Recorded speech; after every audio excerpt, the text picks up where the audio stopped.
Привет, меня зовут Лена. На своем канале я готовлю полезные десерты без сахара. Сегодня я покажу вам, как приготовить вкусный медовый торт всего из 6 ингредиентов. Если не считать время на выпекание и пропитку, само приготовление займет у вас не больше получаса. Этот торт легко приготовить с вечера, чтобы утром наслаждаться его превосходным вкусом и безупречной мягкостью. Для простейших медовых коржей нам понадобится 3 яйца, 150 грамм непитьевого йогурта, 150 грамм меда.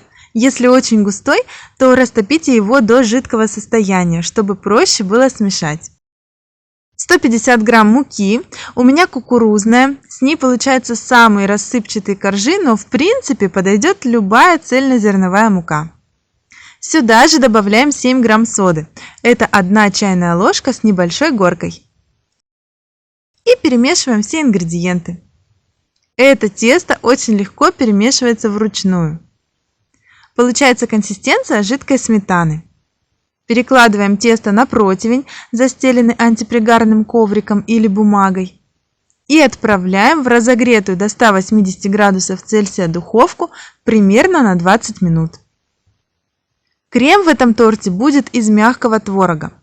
470 грамм мягкого творога, то есть 4 баночки по 125 грамм или 3 баночки по 170 грамм. И также нам понадобится 70 грамм меда для максимально медового вкуса и аромата.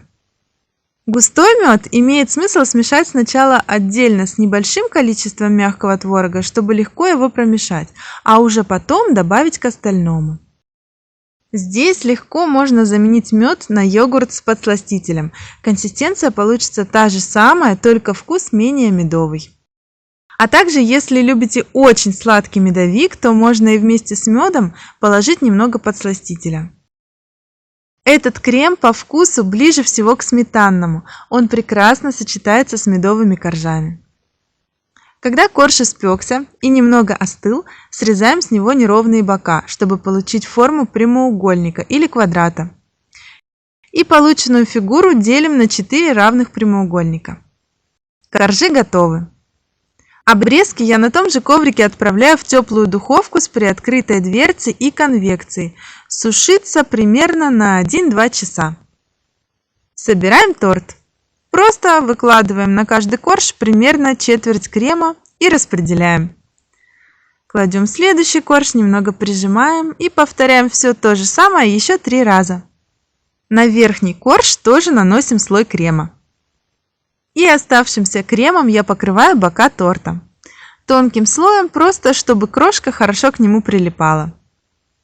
Тортик готов. Пока крошка сушится, ставим его в холодильник. Крошка просушивается примерно за 1-2 часа при 100 градусах в духовке. Но, кстати, если вы спешите, можно ее и не просушивать. В этом случае покрытие на торте будет более влажное. Измельчаем крошку с помощью блендера. Я просто высыпаю ее на торт сверху и немного сбоку. Бока еще нужно немного обсыпать руками. Этот тортик чем дольше настаивается, тем лучше. В идеале его нужно оставить пропитываться на ночь. Вот такой простой и нежный тортик готов. У меня он настоялся ночь и пропитался идеально. Давайте его разрежем.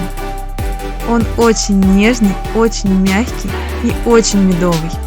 Коржи мягкие, влажные и пропитанные.